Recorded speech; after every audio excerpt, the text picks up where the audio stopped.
Welcome back to my weekly videos of my Faebruary journey. To recap real quick, I will be using this book by Aurora Kane to randomly pick out mushrooms for my theme by flipping through the pages and landing on whatever fate tells me to. If you missed my previous video about this, it is right here. Please go check it out before you start this one, or else you will be watching this out of order. I will wait.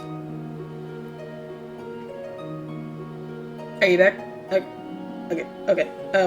Anyway, so, day 8. So day 8, we got the Indigo Milk Cap. Oh my god, I'm so excited for this. Anything blue related, I am ready. Surprisingly, this is edible, by the way. I'm kind of surprised. It's also known as blue milk mushroom and indigo mushroom. I mean, okay, I felt like the indigo mushroom wasn't needed, but okay. I'm really surprised this one is edible because we don't really see a lot of blue food anywhere in real life. It's a whole joke about how, like, oh, name a food that's actually blue, and people say either blueberries or mint, and it's just, no, that's wrong. None of them are actually blue. Blueberries are purple. They're completely different colors. Nothing is blue that's edible, except this, apparently. No one thinks about this. No one thinks about the indigo milk cap.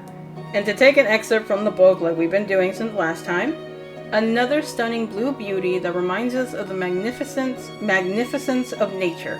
The indigo milk cap, a member of the genus Lactarius, oh my god, of the genus Lactarius, shares this group's common characteristics of the ability to ooze quote-unquote milk, which is actually latex. Once bruised or broken, sometimes called lactating. That's okay, well, okay. But the indigo milk cap's milk is special and definitely not something to cry over. It's blue, turning dark green when exposed to the air. It's also not as abundant as some of the others in this group. There aren't many naturally blue foods, but this edible one is said to be delicious, and the bluer the mushroom, the fresher it is. So yeah, it's an actually blue food. So if you ever get that question again, it's like, hey, is there actually anything in nature that's blue? Yeah, this. Give him this, be a nerd, and tell him this. So very simple, I just made her very, very blue. And I also noticed that the mushroom tends to be kind of spotted sometimes, which is why she has a lot of spotted texture all around her, including her wings.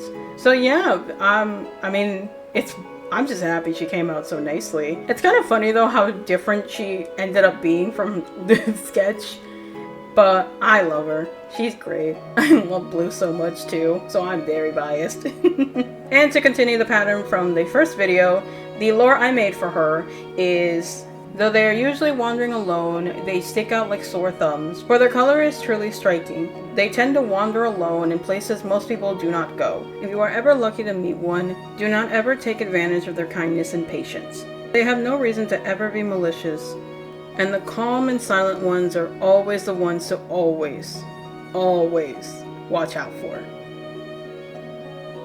Alright, moving on to day 9, we got Moral. Also known as dryland fish, hickory chickens, and molly moochers. Okay. Edible when cooked, highly prized for its meaty texture and complex earthy, nutty flavor. I can see why. Some people are allergic. Oh, okay, great. Beware the false moral, for it is poisonous.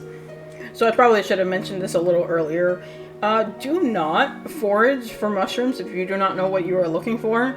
Even if you know, like, oh, it looks like this, based off of do not use my videos, or the book that I am currently using to say that you are an expert at mushrooms, please do not. I do not wish for you guys to ingest poisonous things. Thank you. So, to take an excerpt, though elusive, the morel is sought after in a rather cult-like way, spawning expeditions, festivals, championships, pre- and post-exploration rituals, and more. It is the most recognizable and the most delectable of mushrooms, with the most common ones being black and yellow, with their suggestive shape, signature conical hollow cap that looks somewhat like a brain, attached at the base of the cap to a hollow stem. Generations of families carry on the traditions of hunting morel mushrooms, with the best spots kept top secret and guarded fiercely. Some even passed on in wills. Insane. So like the fly agaric from my last video, this is one that actually has a lot more pages compared to some of the other mushrooms in this book.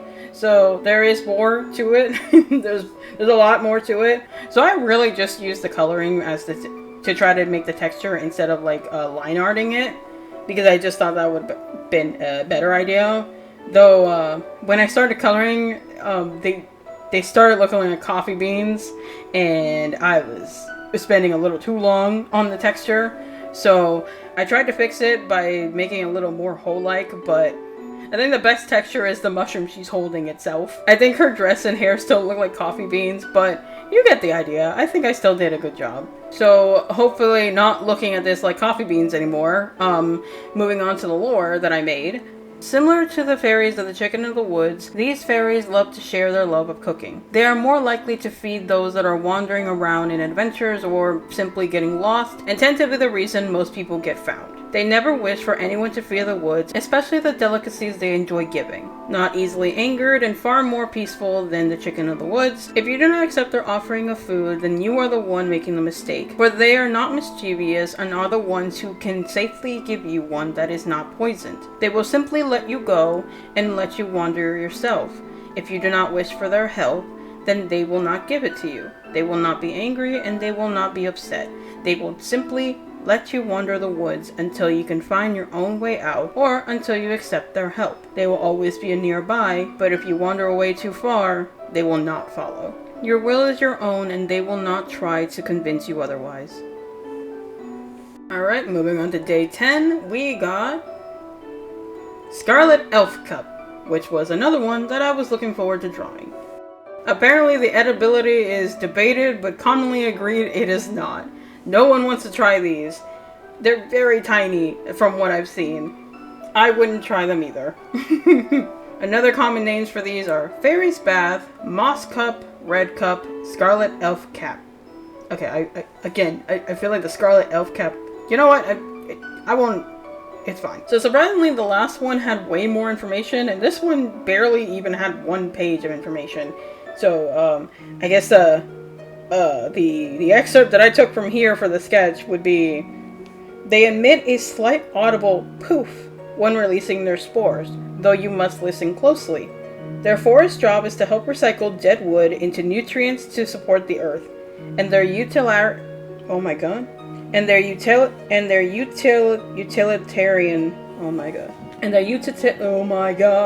utilitarian bowl shape is said to be the perfect spot for the woodland elves to gather for a bit of forest gossip and to drink the morning dew, or a delightful respite for a soothing fairy bath after a long day of spreading fairy dust.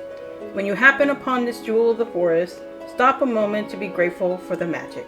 Though not edible, the Oneida people were known to use the Scarlet Elf Cup medicinally, dried and ground to a powder to staunch bleeding. So, you may not eat it, but it might be good for you. Do not try it. You are not an expert. Please don't. So, obviously, with a very limited amount of information that I got from here, I learned that they tend to be in winter as well. So, that was something else I used. But I specifically used the fact that the spores make a poof sound, kind of an inspiration for the little dust that I will draw her in, which is why it looks like she's blowing the dust. And really, I mean, again, these are, when I look these up, these are really tiny. Another ones that are really tiny. So she is, I would consider her a pixie. Like, she's really, really tiny. She is very easy to miss, even with her bright red. You'd kind of, like, have to just listen for her to blow the pixie dust around. You will most likely see the pixie dust before you see her. But yeah, I also really love how I drew her. I think I'm really happy she came out so nicely. It really is a different thing when you finally get references, because pretty much every sketch that I will be making, I'm just basing off a very simple, rough idea of whatever I can think of after reading the excerpt. Doing the line art, that's when I usually have a reference, which is why I'm really happy the hand came out so nicely. If you do notice the mistake I made, don't worry, I do fix it later. And now onto the lore that I made that I already started. As I said already, these fairies are hard to see, even with their bright red coloring. Because they are so small and so fast, they tend to fly right past you before you even realize there's one around you. The only times you can really know that there's one nearby is when you stand outside in the woods waiting to hear a small, slight poop. Carefully looking around, you will find the little trail of pixie dust they leave behind. They are not shy, only private fae on a mission. Their mission is always to spread the pixie dust they create in order to help the woods survive the winter. Please do not disturb them, as they are always hard at work and only wish to do their job. Angering them will cause a swarm of them to cover you in the pixie dust they use to protect the woods. But unlike the woods, the pixie dust will not help you, for they are spores for the dead trees to be recycled, and they will treat you like a dead piece of wood. There are no cases of these pixies ever harming anyone, but there are cases when one goes missing. The last known location is usually a patch of snow covered in little red spores, and strange cases of animals avoiding red spotted snow until spring comes again. Alright, moving on to day 11, and we got Devil's Fingers. Ah, yes. Another one I was really interested in drawing. Okay, love it. Edibility, apparently you can only eat the egg stage. I didn't know these were a thing, and I didn't know it came from an egg. Also known as octopus stinkhorn, Squidward mushroom, that's hilarious, and starfish fungus. I feel like the starfish fungus makes more sense, because looking up the references, they really they really look like starfish somehow living on land. It's actually kind of insane. Take an excerpt from the book. The devil's free-moving fingers, 4 to 8 in all, unfurl, hatching from a leathery egg, that's disgusting, from summer to fall, like other stinkhorns, into a starfish-like shape, making itself available for those spore-spreading flies to reach its slimy digits and thus continue to see the next creepy generation of this terrifying stinkhorn. And despite the bright color and fantastic shape, it is the horrific smell that attracts the flies. They smell dinner, whereas we smell something highly unappetizing. So now I'm just imagining it's just the smell of a dead starfish. Seriously, these things look like just starfish. It's ew. I don't know why it's so ew. But, yeah. I think I kept it really simple. The main thing that I learned is just mostly the textured patterns from these this fungi that are on each finger. And I just basically made it more tentacly. So I guess I understand why it's also called Squidward, but I don't know. Patrick seems better fitting. But yeah, this one was just fun. I had an idea and it didn't really change at all in the drawing, except until the coloring stage, which was trying to debate how exactly to make sure the colors do not clash or merge. Especially since the hair kind of seemed a little difficult. Originally the hair was... Actually, no, I lied. Originally the hair was supposed to be the tentacles as well, or fingers, I guess, but when I was drawing it, it didn't make sense anymore, especially when I made the dress really red, and I didn't want it to have red hair because we literally just had the Scarlet Elf cap earlier, so I just left this one alone. Obviously, coming out of its egg shape, I didn't want to spend too much time again, so I really simplified the main basic properties of these fingers, specifically the fact that they're reddish pink and just covered in black spottish. I think the wings were the most confusing part. I think I confused myself a lot when I was line arting this, but I still like how she came out. And I even had to fix her a little bit because I turned the page and she looked a little crooked there. So onto the lore I decided. So very tricky fae. A more demonic-like fae, these fairies are usually very friendly, and despite their appearance, the only tricks they pull are on those they decide are food. They love to push buttons, and they love teasing those that clearly fear them. They are not ashamed of who they are. In fact, they are probably one of the most confident faes you will ever meet. Relatively harmless until you provoke one, for they will never allow anyone to look down upon them. Manipulators with a heart, they truly do not mean any harm, for to them, you are simply living in their world. Going into day 12, we got... Okay, this was not on purpose. What do you mean I got Devil's Tooth? What do you mean I got Devil's Tooth the day after I got Devil's Fingers? What? They're not even... They're even back to back. It was literally just... They're like a couple pages apart. So these are not poisonous, but not really edible either, due to its unpleasant taste. Other names for this is bleeding tooth fungus, red juice tooth, strawberries, and cream fungus. I hate that one the most. I love this.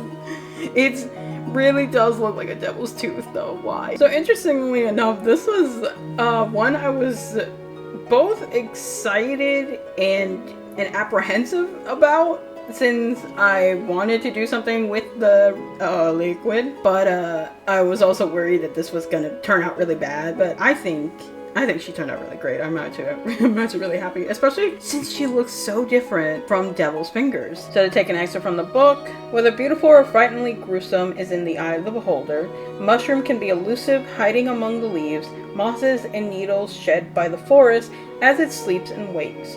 But when found young, its lovely white to pinkish hued cap often boasts patches of oozing deep red liquid, a sort of sap that can resemble strawberry jam, or blood. This strong red hue is a color that manifests as passion, love, courage, and power. Of course it is. The underside of the mushroom's cap features spiny, tooth-like extensions, hence the name, rather than gills or pores, which is where the spores develop. It's the little underside of the previous of other mushrooms that you usually see. The mushroom is valued for its use in making natural dyes, which is why I made her hold it. So really, the idea I had with her, because I cannot believe I got Devil's Fingers then Devil's Tooth. What the interestingly enough, I got a way more harmless vibe from her, especially from those excerpts. Like, I really wanted it to look different from the previous one, which wasn't hard considering this is more whitish. This is more white red than the previous reddish pink starfish from before. And when I color picked the reference I used, I actually got a really blue and green hue tint to it, which helped a lot because I haven't done a green one yet. So yeah, I definitely wanted to make her a little more peaceful, despite the troubling liquid that comes out of her. But really, it's fine. It's not dangerous, as you can see. You just probably don't want to eat it. I even made her have a little bit of high heels with the strawberry jam. That was the last minute, as you can tell. You can see it. But I like it. So I used shading to really bring out the difference in texture. That the mushroom itself is more soft, her skin is more soft, but the hair and the underside of each mushroom is tooth-like, and hopefully it comes across as that. I'm just really happy about how she came out. I also noticed that I started doing, originally a lot of these sketches started with pupils, and well, in the end, I just took that completely away in a lot of these. I'm not complaining, it's just kind of funny that I just now noticed. Moving on with the lore. This usually misunderstood fae is one of many that is usually avoided and feared for the appearance caused by the red liquid that they all exceed. They are not as dangerous as people fear. Every creature in need of a red coat for the spring tends to seek out these fairies for their help. As well as helping dye coats, they enjoy using the liquid to help heal wounds of those in need, or of any that helped her. If you ever stumble upon them and help them in any way, chances are they will follow you out of the woods until they need to return the favor. If you are ever injured, they will consider that a favor returned by giving you some of the liquid they produce, helping heal your wounds, and simply returning from where they came from. Do not ever take advantage for this kindness, for they have allies who truly love and care for them. They never mean harm, so you should never punish their good deeds. Moving on to day 13, we got Puffball. Honestly, one I was a little worried about because of how simple it actually was. And because it was simple, I really tried to do a lot with the sketch. But ultimately, it still kept being covered, even in the sketch. And when I did the re-sketch, I was just worried the entire time. I didn't know how the coloring stage was gonna go. So puffballs are considered edible only when they're young. And other names for the puffball are common puffball, okay, devil's snuff box, giant puffball, puckstool, and wolf fart. Oh, what lovely nicknames it gets. I mean, I understand the giant puffball because looking at references for this, they get big. Why are some of these mushrooms so big?